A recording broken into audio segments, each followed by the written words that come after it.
Assalamualaikum warahmatullahi wabarakatuh.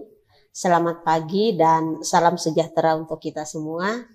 Kawan-kawan sahabat Bawaslu yang tergabung dalam SKPP, Sekolah Kader Pengawas Partisipatif dimanapun berada. Hari ini kita akan membahas tema terkait dengan pemantauan pemilihan ataupun pemilu. Sebelum kita membahas tentang pemantau pemilihan ataupun pemantau pemilu, maka kita harus tahu bahwa pemilu atau pemilihan itu berbeda.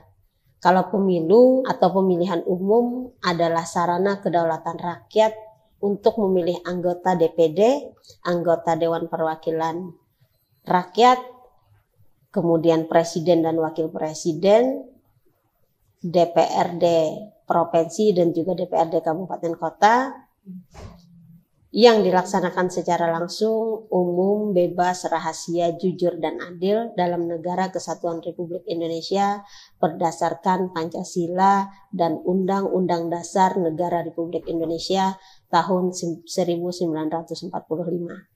Sedangkan pemilihan adalah pelaksanaan kedaulatan rakyat di wilayah provinsi dan kabupaten kota untuk memilih gubernur dan wakil gubernur, bupati dan wakil bupati, serta wali kota dan wakil wali kota secara langsung dan demokratis.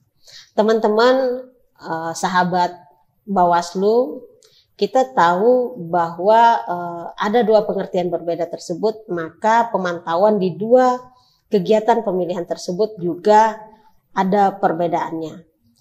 Apa itu pemantau? Pemantau pemilihan adalah lembaga swadaya masyarakat, badan hukum, lembaga pemantau dari luar negeri, lembaga pemilihan luar negeri, dan perwakilan negara sahabat di Indonesia, serta perseorangan yang mendaftar kepada Bawaslu atau KPU dan telah memperoleh akreditasi dari Bawaslu ataupun KPU.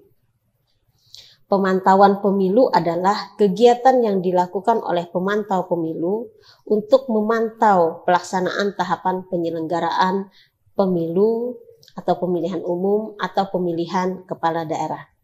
Adapun akreditasi yang dimaksud adalah pengesahan yang diberikan oleh penyelenggara, baik Bawaslu ataupun KPU, Bawaslu atau KPU Provinsi, dan Bawaslu atau KPU Kabupaten Kota kepada pemantau pemilu yang telah memenuhi persyaratan yang ditetapkan oleh Bawaslu atau KPU.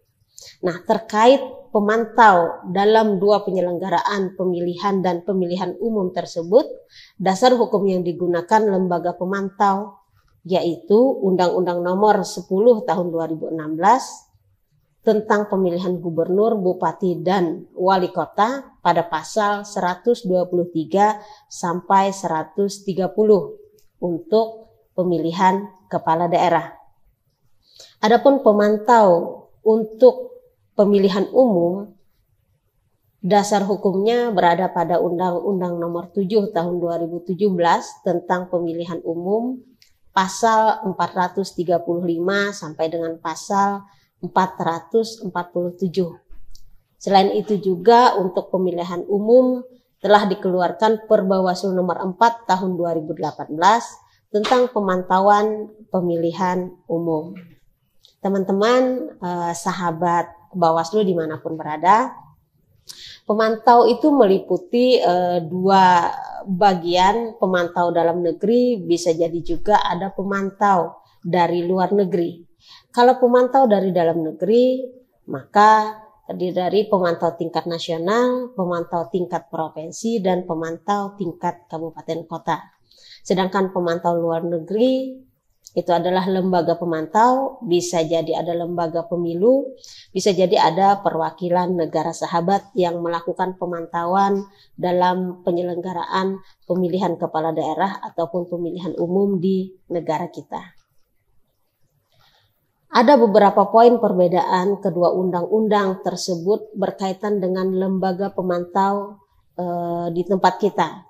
Terkait dengan misalnya Undang-Undang Nomor 10 2016 tentang pemilihan kepala daerah dan Undang-Undang Nomor 7 2017 tentang pemilihan umum. Yang pertama, pemantau pemilu harus terdaftar dan memperoleh akreditasi dari KPU Provinsi atau KPU Kabupaten Kota sesuai dengan cakupan wilayah pemantauannya. Ini untuk pemilihan kepala daerah. Sedangkan untuk pemilihan umum, maka akreditasi tersebut berada pada Bawaslu RI, Bawaslu Provinsi, ataupun Bawaslu Kabupaten Kota sesuai dengan cakupan wilayah pantauannya. Perbedaan yang kedua adalah lembaga pemantau dalam Undang-Undang 10 tentang pemilihan kepala daerah.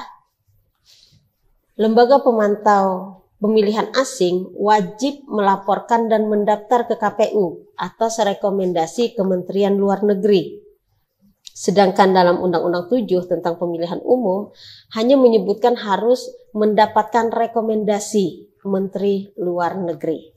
Perbedaan yang ketiga, lembaga pemantau pemilihan wajib menyampaikan laporan hasil pemantauannya kepada KPU Provinsi dan KPU Kabupaten Kota dalam waktu paling lambat 7 hari setelah pelantikan pasangan calon terpilih.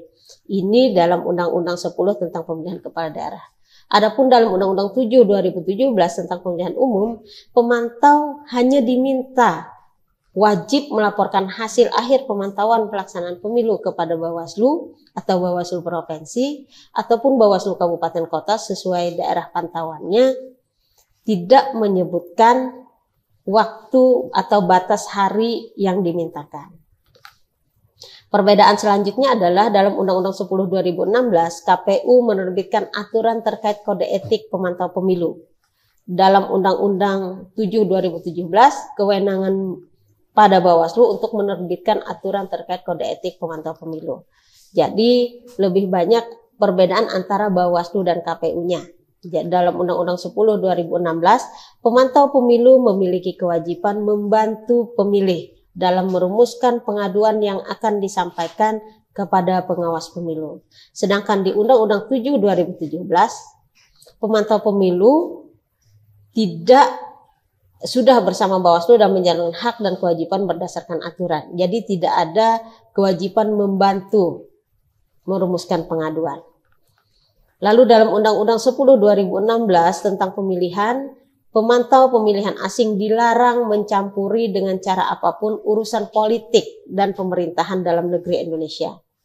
Kalau di Undang-Undang tentang pemilihan umum, Undang-Undang Nomor 7 2017, itu secara umum, jadi berlaku semua pemantau pemilu, bukan hanya yang dari luar negeri, baik dalam negeri ataupun luar negeri, semua dilarang, berlaku untuk semua pemantau pemilu. Selanjutnya, Undang-Undang 10 2016 menyebutkan tidak mengatur bab tersendiri terkait sanksi bagi pemantau pemilu. Kecuali ada tergambar di dalam pasal 129 tentang kewajiban dan larangan bagi pemantau. Sedangkan di Undang-Undang 7 2017 sangat jelas memuat tentang sanksi bagi pemantau pemilu, seperti dalam pasal 443 disebutkan pemantau pemilu yang melanggar kewajiban dan larangan sebagaimana dimaksud dalam pasal 441 dan pasal 442 dicabut status dan haknya sebagai pemantau pemilu oleh Bawaslu.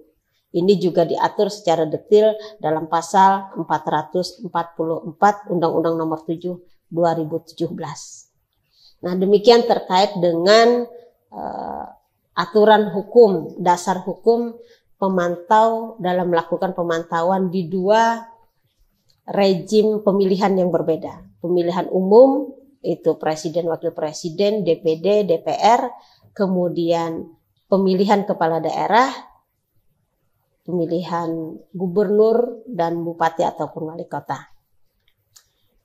Adapun hak lembaga pemilihan. Nah, terkait dengan hak lembaga pemantau pemilihan disebutkan adalah mereka boleh mendapatkan akses di wilayah pemilihan tersebut, kemudian mendapatkan perlindungan hukum dan juga keamanan, mengamati dan mengumpulkan informasi jalannya proses pelaksanaan pemilihan di tahap awal sampai dengan tahap akhir. Selain itu juga berada di lingkungan TPS pada hari pemungutan suara dan memantau jalannya proses pemungutan suara. Mendapat akses informasi dari KPU Provinsi, KPU Kabupaten Kota, ataupun menggunakan perlengkapan untuk mendokumentasikan kegiatan pemantauan sepanjang berkaitan dengan pelaksanaan pemilihan. Nah, itu terkait dengan hak lembaga pemantau pemilihan. Kewajibannya adalah selain haknya, mereka juga punya kewajiban. Yang pertama, mematuhi kode etik pemantau pemilihan yang diterbitkan oleh KPU. Kalau dia pemilihan umum, maka diterbitkan oleh Bawaslu. Mematuhi permintaan untuk meninggalkan atau tidak memasuki daerah atau tempat tertentu, atau untuk meninggalkan TPS atau tempat perhitungan suara dengan alasan keamanan. Jadi harus mengikuti itu, wajib dia mengikuti arahan tersebut. Menanggung sendiri semua biaya selama kegiatan pemantauan berlangsung. Dan yang keempat, menyampaikan hasil pemantauan mengenai pemungutan dan penghitungan suara itu kepada KPU jika itu terkait dengan pemilihan kepala daerah, dan menyampaikannya kepada Bawaslu jika itu terkait dengan pemilihan umum. Menghormati peranan, kedudukan, dan wewenang penyelenggara pemilu, serta menunjukkan sikap hormat dan sopan kepada penyelenggara pemilihan dan kepada pemilih, melaksanakan perannya sebagai pemantau serta tidak berpihak dalam melakukan pemantauan atau objektif dalam melakukan sebuah penilaian. Selain itu, larangan terhadap pemantau pemilihan adalah melakukan kegiatan yang mengganggu proses pelaksanaan pemilihan. Yang kedua, mempengaruhi pemilih dalam menggunakan hak pilihnya untuk memilih. Yang ketiga, mencampuri pelaksanaan tugas dan wewenang penyelenggara pemilihan.